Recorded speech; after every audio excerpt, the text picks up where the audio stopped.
medical aspirants. Okay, so today we are going to start our next chapter, that is respiration in plants.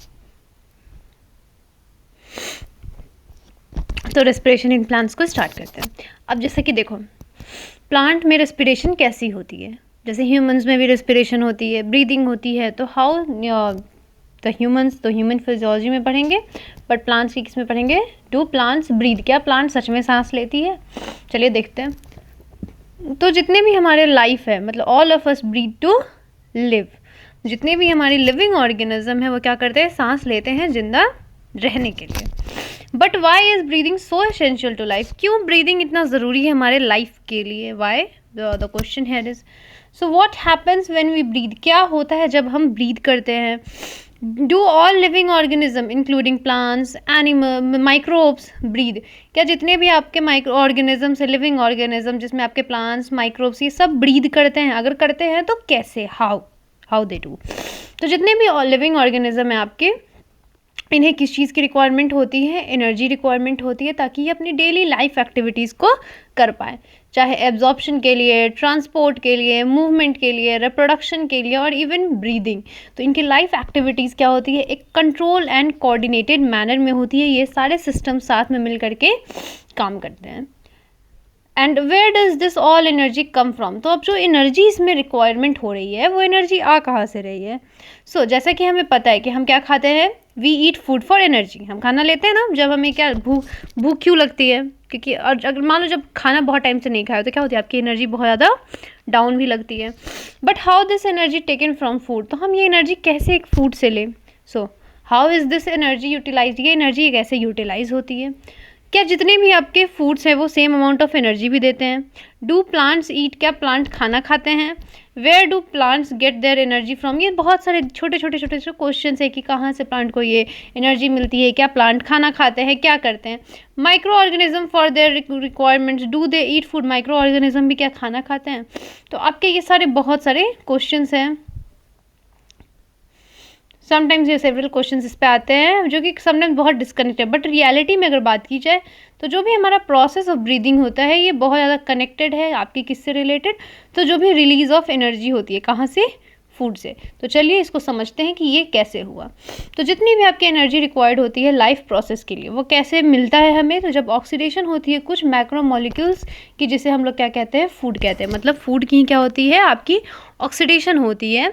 तो हमें उससे क्या मिलती है, आपकी एनर्जी रिक्वायरमेंट की फुलफिलमेंट होती है.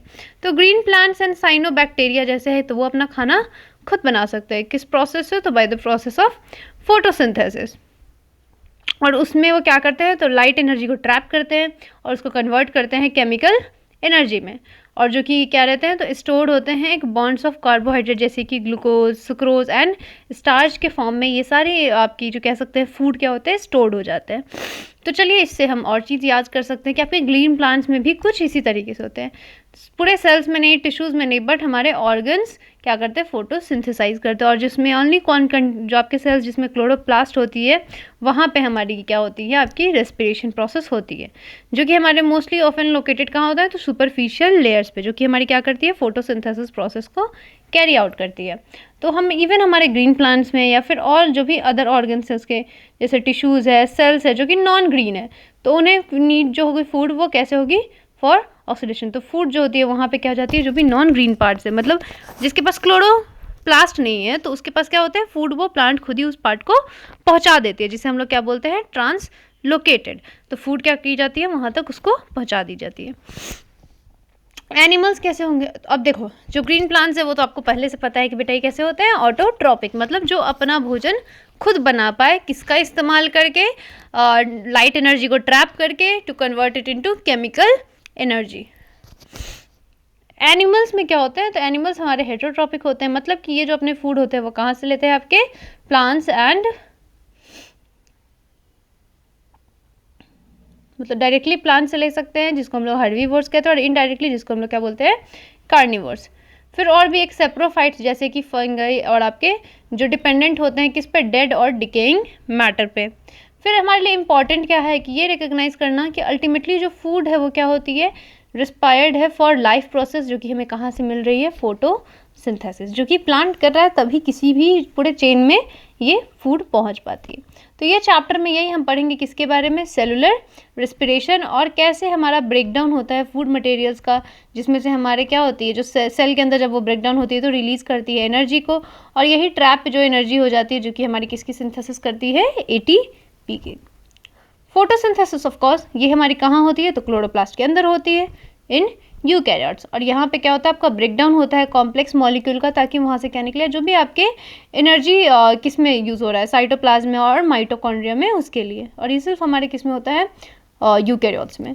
और यहाँ पे हमारी क्या होती है, सीसी बॉन्ड, आपके जो कॉम्प्लेक्स कंपाउंड्स होते हैं ऑक्सीडेशन के द्वारा सेल्स के अंदर ये टूटते हैं और साथ ही रिलीज करते हैं क्या, एक कंसिडरेबल अमाउंट ऑफ एनर्जी को, जिसे हम लोग क्या बोलते हैं, रेस्पिरेशन। तो अब ये रेस्पिरेशन का ध्यान रखना बेटा, रेस्पिरेशन क्या होती है, तो जो भी आपके कॉम्प्लेक्स कंपाउंड्स में जो कार्बन कार्बन बॉन्ड होते हैं वो क्या होते हैं, ऑक्सीडेशन के द्वारा आपके सेल्स में ब्रेक करते हैं और बहुत सारे अमाउंट में क्या करते हैं, एनर्जी को रिलीज करते हैं, डैट इज कॉल्ड रेस्पिरेशन।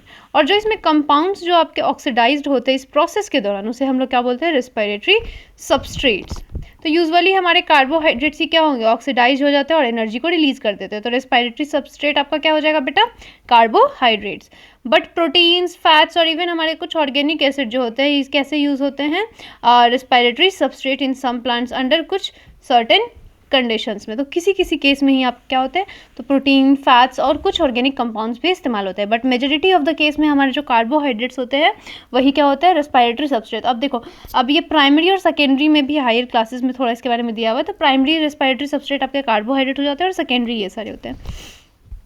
अब देखो, ऑक्सीडेशन के दौरान जब हमारे सेल के अंदर जितनी भी एनर्जी कंटेंट जो भी हमारे रेस्पिरेटरी सबस्ट्रेट्स होते हैं, ये रिलीज़ नहीं करते हैं हमारे फ्रीली सेल के अंदर या फिर एक सिंगल स्टेप में, तो ये रिलीज होती है एक series of slow step wise reaction, जो कि कंट्रोल इसे कौन करती है, एंजाइम्स कंट्रोल करती है, और ये ट्रैप्ड रहती है एक केमिकल एनर्जी के फॉर्म में, in the form of ATP. और ये ज़रूरी होता है ये समझने के लिए जो भी एनर्जी रिलीज हो रही है हमारे ऑक्सीडेशन के दौरान, किसमें, रेस्पिरेशन में, तो वो डायरेक्टली हमारी यूज़ नहीं होती है, बट वो क्या करती है, बट यूज़ होती है, सिंथेसाइज करती है एटीपी को, और वो फर्दर वो टूटती है जब भी क्या होती है, एनर्जी की रिक्वायरमेंट होती है यूटिलाइज करने के लिए। तो एटीपी हमारा किसकी तरह काम करता है, energy currency of the cell. तो अब याद रखना, जैसे power house of the cell याद होगा, तो energy currency of the cell is ATP. और यही जो एनर्जी क्या करती है, ट्रैप होती है हमारे एटीपी में, यूटिलाइज होती है हमारे वेरियस एनर्जी जो भी रिक्वायरमेंट प्रोसेस होते हैं ऑर्गेनिज्म में, या फिर कार्बन स्केलेटन को भी बनाने के लिए रेस्पिरेशन के टाइम पे। तो ये सारे हमारे प्रिकर्सर हैं किसके, बायोसिंथेसिस, कोई भी मॉलिक्यूल्स को बनाना है तो एटीपी का ही इस्तेमाल होता है आपके किसी भी मतलब मॉलिक्यूल्स को फॉर्मेशन करना और ब्रेक डाउन करना, उसमें भी कभी कभी काम आती है। अब चलिए यहाँ से नेक्स्ट क्वेश्चन फिर आपका स्टार्ट है। तो हमें पता चला कि वाई ऑर्गेनिज्म रेस्पायर, है ना, क्यों हम रेस्पिरेशन करते हैं। सो डू प्लांट्स ब्रीथ, क्या प्लांट भी सांस लेती है, अब ये क्वेश्चन होना चाहिए हमारा।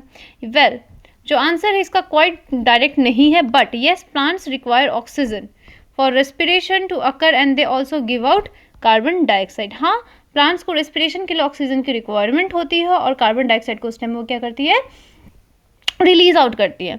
तो प्लांट्स के पास हमारे क्या है, सिस्टम्स है जिसमें वो इंश्योर करती है कि जो भी अवेलेबिलिटी है आपकी इसकी ऑक्सीजन की, तो प्लांट्स अनलाइक एनिमल्स, इनके पास कोई स्पेशलाइज्ड ऑर्गन्स नहीं होते, जैसे कि हमारे पास क्या होते हैं, लंग्स होते हैं, बुक लंग हो गया, गिल्स हो गए, तो ये सारे लंग्स बेसिकली मतलब एक ऑर्गन प्रेजेंट होती है गैसियस एक्सचेंज करने के लिए, बट प्लांट में ऐसे कोई ऑर्गन्स नहीं होते हैं, बट इनके पास क्या प्रेजेंट होती है, स्टोमेटा एंड लेंटिसेल्स इस पर्पस के लिए। तो इनके पास कुछ सेवरल रीजंस हैं कि प्लांट्स क्यों हमारे क्या करते हैं विदाउट रेस्पिरेटरी ऑर्गन्स है। तो फर्स्ट सबसे पहली बात, जो प्लांट होते हैं वो क्या करते हैं, अपने गैस एक्सचेंज नीड्स को खुद ही देख लेते हैं, उनको थोड़ा बहुत ही कम मतलब सपोर्ट चाहिए होता है एक दूसरे प्लांट से या फिर another part of the plant ऐसे। सेकेंडली क्या है, तो प्लांट में कोई आपकी ग्रेट डिमांड नहीं है गैस एक्सचेंज की, ये भी एक रीज़न है। जैसे रूट्स, स्टेम्स, लीव्स, ये रिस्पायर करते हैं आपके बहुत ही लोअर रेट पे एज कम्पेयर टू एनिमल्स, और फोटोसिंथेसिस के दौरान ही हमारे लार्ज वॉल्यूम ऑफ गैसेस क्या हो जाते हैं, एक्सचेंज हो जाते हैं, और जो लीफ होती है वो वेल अडेप्टेड होती है कि वो अपने नीड्स का, जो भी उनकी नीड्स है वो खुद उसका ध्यान रख सके। एंड जब सेल्स जो हमारे फोटोसिंथेसाइज करते हैं तो एबिलिटी जो ऑक्सीजन होती है एक बहुत बड़ा प्रॉब्लम नहीं होता है सेल्स में, क्योंकि O2 जो होती है रिलीज होती है सेल के अंदर।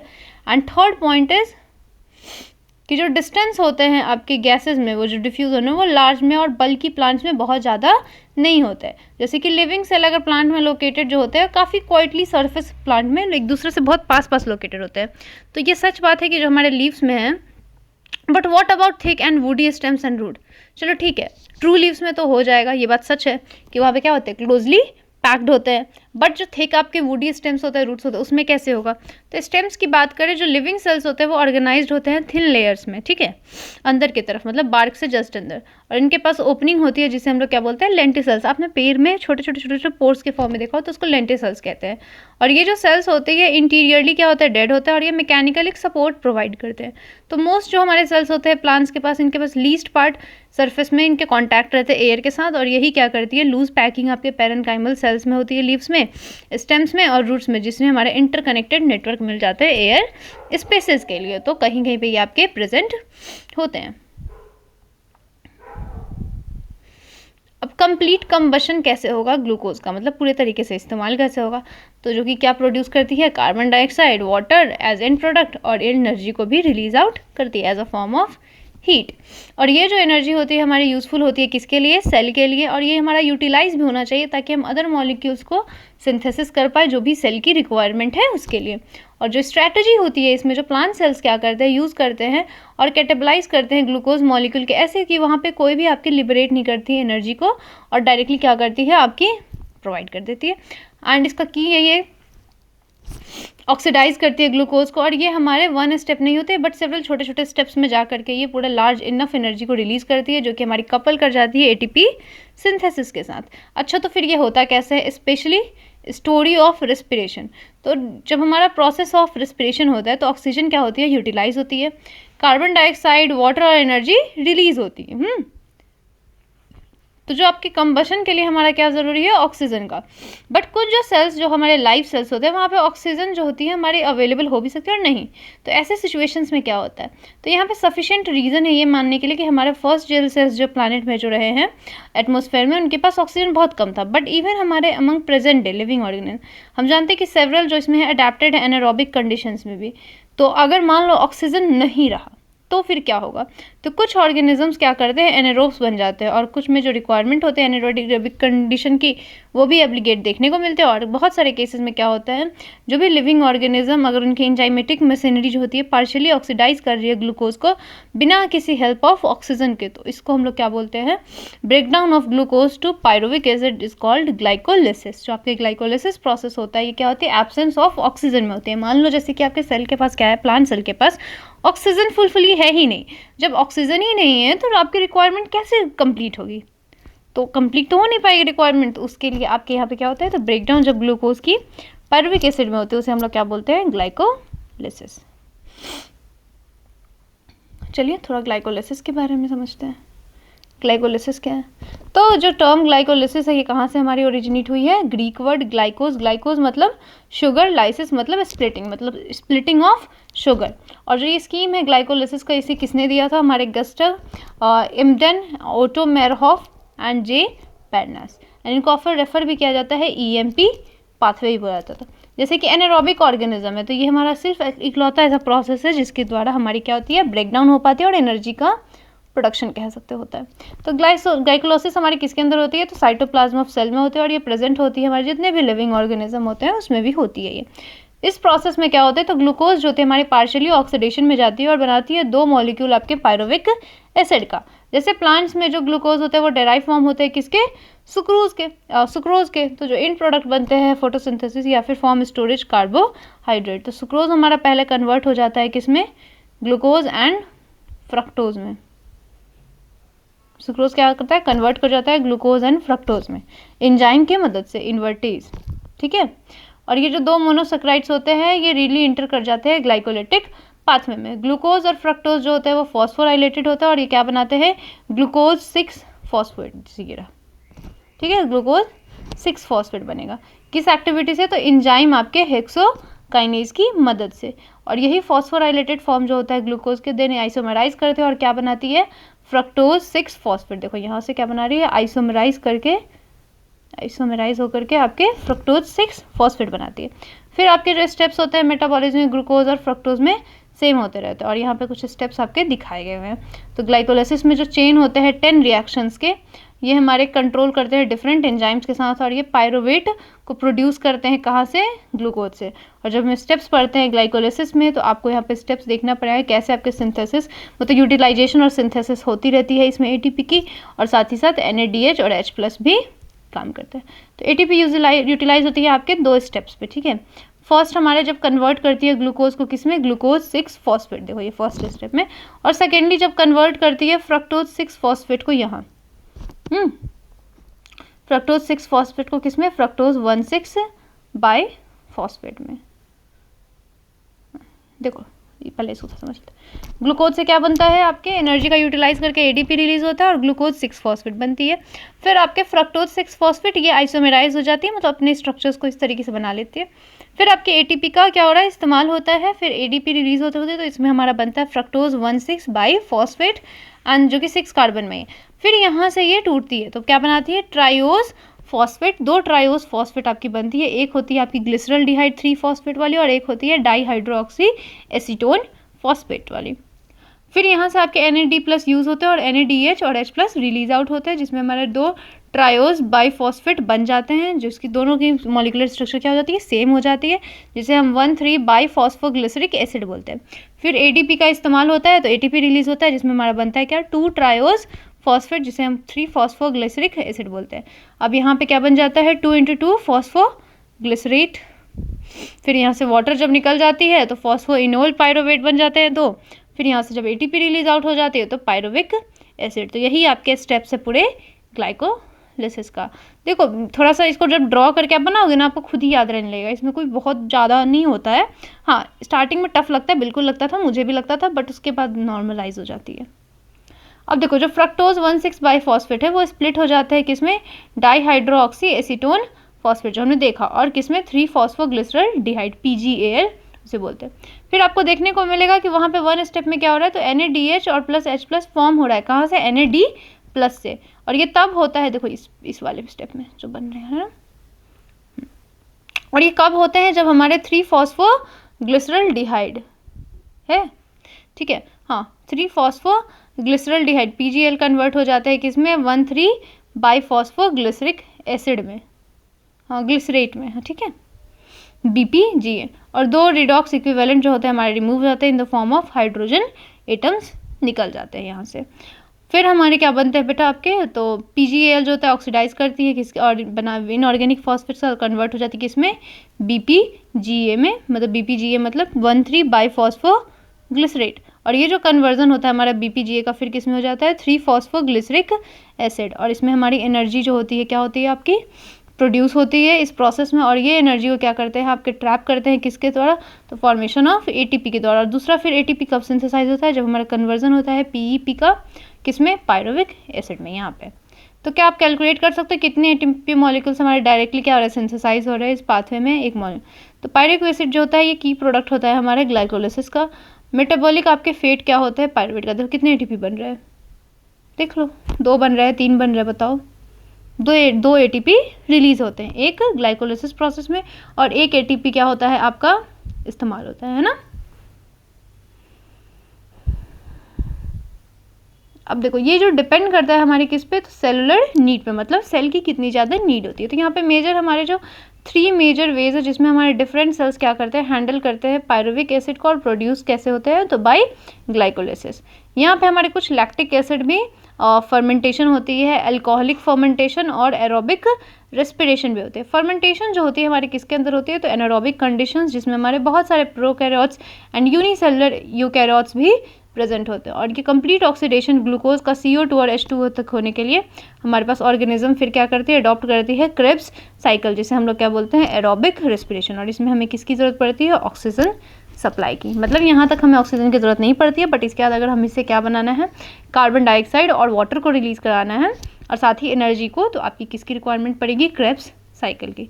चलो थोड़ा फर्मेंटेशन समझते हैं, फर्मेंटेशन कैसे होती है, मतलब ग्लूकोज कैसे कन्वर्ट होता है। अब देखो ये भी एक मेजर पाथवे है एनारोबिक रेस्पिरेशन का। सबसे पहले ग्लूकोज से क्या बन जाता है, ग्लिसरॉल्डिहाइड 3 फॉस्फेट, फिर NAD+ का इस्तेमाल होता है और NADH रिलीज होता है, और ये बनाती है 3 फॉस्फोग्लिसरिक एसिड। ये कन्वर्ट हो जाता है किसमें, फॉस्फोइनोल पायरुविक एसिड में, पायरुविक एसिड बन गया। अगर इसमें NaDH+ अगर ऐड होता है तो अगर NaD+ रिलीज करता है तो या तो इथेनॉल प्लस कार्बन डाइऑक्साइड बनाएगा और कहीं पे क्या बनाता है, लैक्टिक एसिड। तो पायरुविक एसिड किस केस में लैक्टिक एसिड बनाता है और किस में इथेनॉल बनाता है, चलिए देखते हैं। यही पूरा लिखा हुआ यहाँ।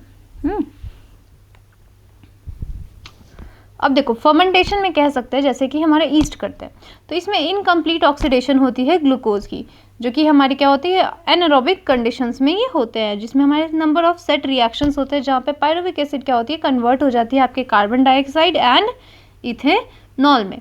और जो एंजाइम होती है आपके pyruvic acid D carboxylase and alcohol dehydrogenase, ये कैटेलाइज करती है इस रिएक्शन को। मतलब आपके जो एंजाइम्स रिक्वायर्ड होते हैं फर्मेंटेशन के लिए, that is pyruvic acid D carboxylase and alcohol dehydrogenase, ठीक है।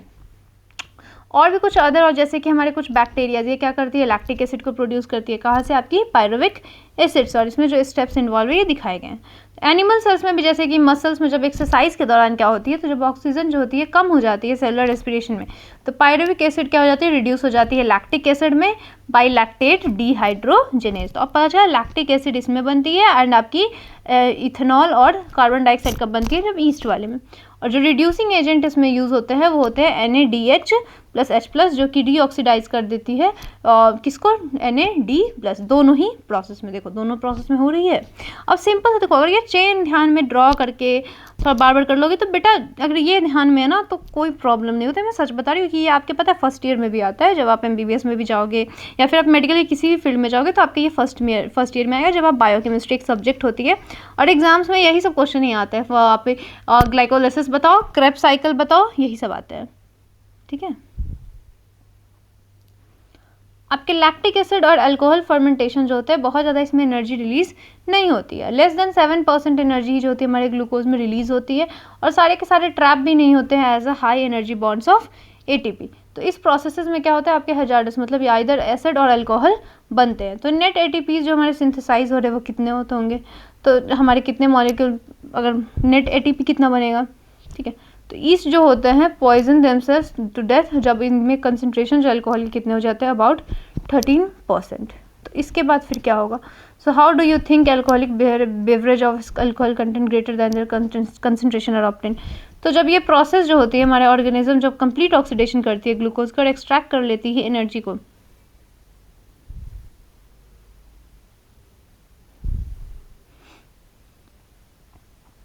और वो क्या करती है, सिंथेसाइज करती है आपके large number of ATP molecules को, जो कि नीड होती है किसके लिए, सेलुलर मेटाबॉलिज्म के लिए। यूकैरियोट्स में ये सारे स्टेप्स होते हैं हमारे किसके अंदर, माइटोकॉन्ड्रिया के अंदर, जहाँ पे ऑक्सीजन की रिक्वायरमेंट होती है। एरोबिक रेस्पिरेशन ही प्रोसेस है जहाँ से हमारी क्या होती है, कंप्लीटली ऑक्सीडेशन हो जाती है आपके ऑर्गेनिक सब्सटेंसेस की, किसके प्रेजेंस में, तो ऑक्सीजन के प्रेजेंस में, और कार्बन डाइऑक्साइड को क्या करती है, रिलीज करती है, वाटर को रिलीज करती है, और लार्ज अमाउंट ऑफ एनर्जी को भी रिलीज करती है जो कि प्रेजेंट होते हैं उनके सबस्ट्रेट में। और ये जो टाइप ऑफ रेस्पिरेशन होती है काफ़ी कॉमन होती है हमारे हायर ऑर्गेनिजम्स में, ठीक है। अब देखते हैं तो फिर एरोबिक रेस्पिरेशन क्या होती है। फॉर जो हमारे एरोबिक रेस्पिरेशन होती है ये कहाँ पे होती है आपकी बेटा, माइटोकॉन्ड्रिया में। जो फाइनल प्रोडक्ट होता है ग्लाइकोलाइसिस का, पायरुवेट जो होता है ट्रांसपोर्ट कर जाता है हमारे कहाँ से, साइटोप्लाज्म से माइटोकॉन्ड्रिया के अंदर। और यहाँ पे कुछ क्रूशियल इवेंट्स भी होते हैं, जैसे कि कंप्लीटली ऑक्सीडेशन होती है आपके पायरुवेट की, स्टेप वाइज रिमूवल होता है आपके जितने भी हाइड्रोजन एटम्स होते हैं, और इसमें 3 मॉलिक्यूल्स ऑफ कार्बन डाइऑक्साइड बनते हैं, और ये पास करते हैं आपके जो भी इलेक्ट्रॉन्स रिमूव कर जाते हैं as a part of hydrogen atoms of to molecular oxygen, और वो क्या करते हैं, साइमल्टेनियसली ATP का भी फॉर्मेशन कर देती है। अब देखो यहाँ पे एक इंटरेस्टिंग क्या है, तो जो फर्स्ट स्टेप होता है इसमें जो मैट्रिक्स ऑफ माइटोकॉन्ड्रिया में होता है, और जो सेकंड प्रोसेस होता है ये कहाँ होता है, इनर मेम्ब्रेन ऑफ माइटोकॉन्ड्रिया में। तो ये बेटा ध्यान रखना कि एरोबिक प्रोसेस जो होती है आपकी ये कहाँ पे होती है, तो जो फर्स्ट प्रोसेस होते हैं वो आपके माइटोकॉन्ड्रिया के मैट्रिक्स में होती है, और जो आपके सेकेंड प्रोसेस होती है वो inner membrane of the mitochondria में होती है। पायरुवेट जो हमारा बना हुआ होता है कैसे, तो by glycolytic catabolism of carbohydrates जो कि हमारे साइटोसोल में, तो फिर ये इंटर कर जाती है किसमें, माइटोकॉन्ड्रियल मैट्रिक्स में, और वहाँ जाकर के ऑक्सीडेटिव डीकार्बोक्सिलेशन होता है एक कॉम्प्लेक्स सेट ऑफ रिएक्शंस के तौर पे। और ये कैटेलाइज कैसे होती है, तो बाई पायरुविक डीहाइड्रोजिनेज। और ये रिएक्शंस जो कैटेलाइज होते हैं किसके द्वारा, तो पायरुविक डीहाइड्रोजिनेज, जिसमें हमारी क्या होती है, पार्टिसिपेशन होती है कुछ सेवरल कोएंजाइम्स इंक्लूडिंग हमारे NAD+ एंड कोएंजाइम A। तो pyruvic acid, coenzyme Na+, Mg2+, और ये पायरुवेट डिहाइड्रोजन क्या करते हैं, कैटलिस्ट की तरह काम करते हैं। तो बनती क्या है, एसिटाइल CoA और CO2 NaDH और H+। इस प्रोसेस के दौरान आपके जो दो मॉलिक्यूल्स होते हैं NaDH के, ये प्रोड्यूस होते हैं कहाँ से, तो हमारे मेटाबॉलिज्म होती है दो मॉलिक्यूल्स ऑफ पायरुविक एसिड होती हैं वहाँ से, और प्रोड्यूस करते हैं 1 ग्लूकोज मॉलिक्यूल ग्लाइकोलाइसिस के दौरान।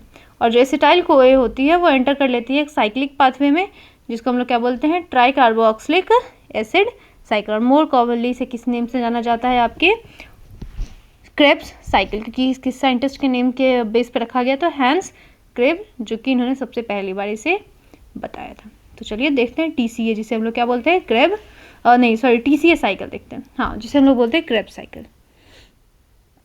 ये वाला डायग्राम आया था, मेरे भी एग्जाम में आया था फर्स्ट ईयर में, मैं जब बायोकेमिस्ट्री पढ़ रही थी, बायोकेम, उसमें आई थी ये। अब देखो, ट्राई कार्बोक्सिलिक एसिड साइकिल, जो TCA साइकिल होती है स्टार्ट कैसे होती है, तो आपके जब कंडेंसेशन हो जाती है एसिटाइल ग्रुप की, किसके साथ, तो ऑक्जेलो एसिटिक एसिड OA, और वाटर क्या होती है, as a form of citric acid वहाँ से निकलती है। और ये जो रिएक्शन होती है कैटेलाइज होती है कौन से एंजाइम से, तो सिट्रेट सिंथेज एंड मॉलिक्यूल आपके CoA भी रिलीज होते हैं। सिट्रेट जो होता है देन आइसोमेराइज हो जाती है और क्या बना लेती है, आइसोसिट्रेट। और ये फॉलो होती है आपके दो सक्सेसिव स्टेप्स, एक होता है डीकार्बोक्सिलेशन एंड देन आपका फॉर्मेशन किसका हो जाता है, तो अल्फा क्यूटो ग्लूटारिक एसिड का, एंड देन सक्सेनाइल CoA। और रिमेनिंग जो स्टेप होते हैं आपके सिट्रिक एसिड साइकिल में, जैसे कि सक्सेनाइल CoA, वो ऑक्सीडाइज हो जाती है किसमें, OA, और ये इसमें हमारा साइकिल कंटिन्यू करता है। और जब कन्वर्जन होती है सक्सेनाइल CoA के किसमें, सक्सेनाइल एसिड में, तो GTP सिंथेसाइज होती है, और ये सबस्ट्रेट लेवल होता है हमारे किसके, फॉस्फोराइलेशन के। अगर एक कपल्ड रिएक्शन देखा जाए जिसमें GTP किससे कन्वर्ट हो जाती है, GDP में, और ATP किसमें, from synthesis of ATP from ADP। यहाँ पे कुछ 3 पॉइंट्स है साइकिल में, जैसे कि NAD+ रिड्यूस हो जाती है इसमें, जिसमें हमारे FAD+ रिड्यूस हो जाती है इसमें, और कंटिन्यूड ऑक्सीडेशन अगर होता है तो एसिटाइल CoA इसमें, एसिटाइल CoA जो होते हैं TCA साइकिल के द्वारा आपके इसमें ऑक्जेलो एसिटिक एसिड में हो जाती है, जो कि first member of the cycle होती है, क्या, ऑक्जेलो एसिटिक एसिड।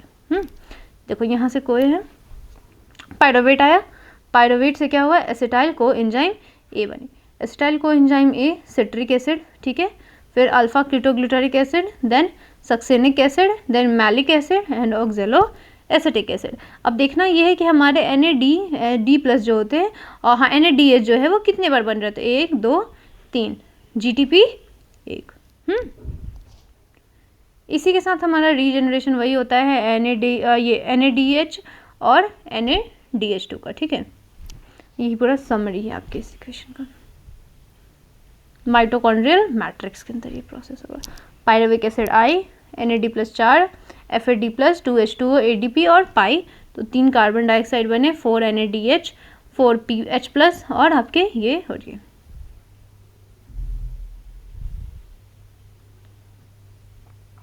अब देखो, अभी तक हमारे पास क्या है, तो ग्लूकोज जो है हमारा ब्रोक डाउन कर जा रहा है और रिलीज कर दे रहा है carbon dioxide and 8 molecules of NADH + H+ and 2 of what, FADH2।